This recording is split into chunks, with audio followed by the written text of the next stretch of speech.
Indurain est en tête, escorté de l'Italien Claudio Chiappucci. C'est à Val-Louron en 1991 et c'est l'an 1 de son règne.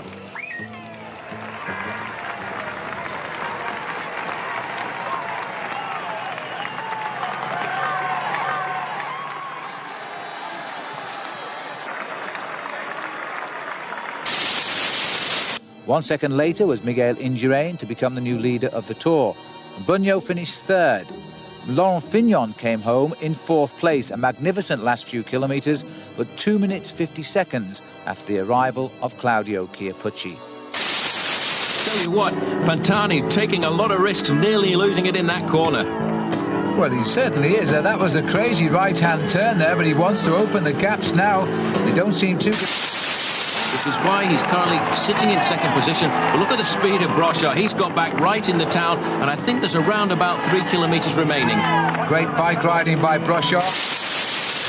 Trying to get himself off the front and look after the possibility of him pulling himself up to Fernando Escartin. So Armstrong on the move here now, and in fact this move was being welcomed by Richard Virenque, who was waiting for it, I think, as Armstrong made it. It had to come sooner or later, because Fernando Escartin, Laurent Dufaux, Andrea Perron and Elie are all up the road. Escartin and Dufaux actually reaching the breakaways without Lance Armstrong. That was a major mistake by Armstrong to let Escartin jump up the road like that, but he's putting everybody in difficulty. He's popped Richard Virenque off his wheel. Even the devil can't keep up with Armstrong this afternoon, but Alex Zülle certainly is trying to. And Zülle absolutely amazing. Every time Armstrong has won a stage of the race this last couple of weeks, he has finished second to him. And now he's come up to Armstrong. Armstrong, though, is going to kick again. It was almost as if he was calling Zülle to come through, and Zülle must have said, I can't make it. And in fact, he doesn't look too good right now. Zülle in serious difficulty on this climb. Armstrong keeps looking at him. He knows this course very well, because in fact he's just popped Zülle off his wheel, and that is a big surprise. Zülle looks comfortable. He rode across the gap up to Armstrong. Armstrong has again not attacked. He's just ridden him off his wheel, and this is what sort of damage that ride has done. It put the king of the mountains, Richard Virenque, into serious problems. Well, are we going to see here another demonstration on the first day in the mountains like we saw on the first day in the Alps?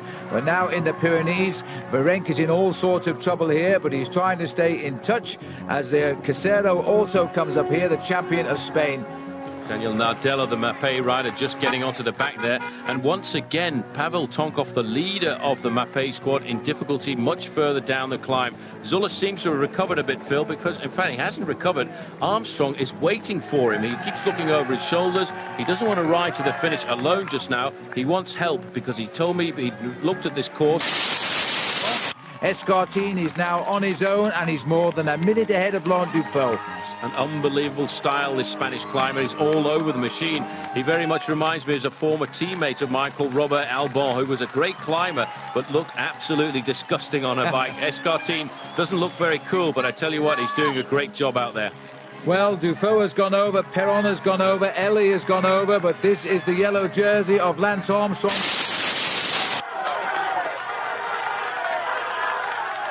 1 kilometre to climb to yet another first category mountain in the Pyrenees by Laurent Jalabert. Great pilgrimage that many of the people in Europe participate. You walk from wherever you want to start, and many of them starting from as far away as Holland and making that pilgrimage all the way down to the Galician region of Spain. 7.27 kilometres to the summit of the... to worry about. And the two men that have worried him for the last number of years, Armstrong, Ulrich and Ivan Basso. Basso actually looks very comfortable there. You can see him tickling over those pedals very nicely, nice and calm. These, Phil, are great champions that we are looking at here this afternoon. You know, right now, there is no tactics. These men are all giving everything because they want to have a big showdown on the final climb of the day. And they don't want that showdown to be for 7th or 8th place. No, we have to be absolutely honest and say these are the podium in Paris, and that's the way it should be. It may not be the way it turns out, but they are showing themselves to be the best three bike riders in the Tour de France, and they are working together now. You saw the arm flick flick from Armstrong. That's come on through and do your bit. Ulrich never hesitated. He must be hurting. He must be hurting because he is not the greatest of climbers in that leading group of 3 riders, but he probably is the most talented and at the moment the most courageous. This is the next group containing Floyd Landis, Levi Leipheimer, Vinokurov, and of course the man who is in second place overall, Michael Rasmussen. He mustn't panic in a situation like this, Phil. He's not ever been in a situation like this where he's been so high in the overall classification. But if he panics, he'll push himself into the red zone and he will crack on the final climb, and he could see himself losing 4 or 5 minutes. And now we've got another major casualty here as well, because this is Alberto Contador. Well, he's a developing rider, a rider we'll talk about in the future of the Tour de C'est Castroviejo qui est en train d'imposer le tempo, mais regardez, les visages sont marqués. Et je suis pas persuadé que le coureur de la formation Movistar puisse encore faire ce tempo pendant de nombreux kilomètres. La Roche, le coureur irlandais, qui avait remporté d'ailleurs une étape au Tour d'Espagne l'année dernière. Très bon rouleur et solide grimpeur. Il possède 30 secondes à l'approche des 4 derniers kilomètres. Il jette toutes ses forces maintenant dans les ultimes lacets de l'ascension vers Val-Louron, qui va venir s'imposer dans cette deuxième étape. Le coureur de l'équipe Tinkoff Saxo. O sta risparmiando forze per poi dare il massimo nell'ultima salita? Ma io credo che lui abbia preso quel passo, non è che Kirienka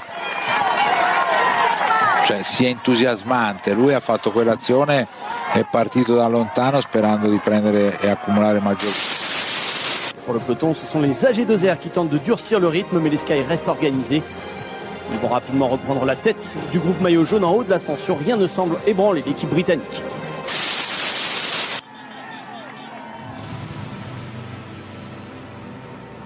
Ça chauffe devant, hein, avec l'attaque d'Anthony Perez. C'est du chacun pour soi maintenant. Anthony Perez qui s'est débarrassé de Dorian Godon et d'Anthony Turgis, le Toulousain.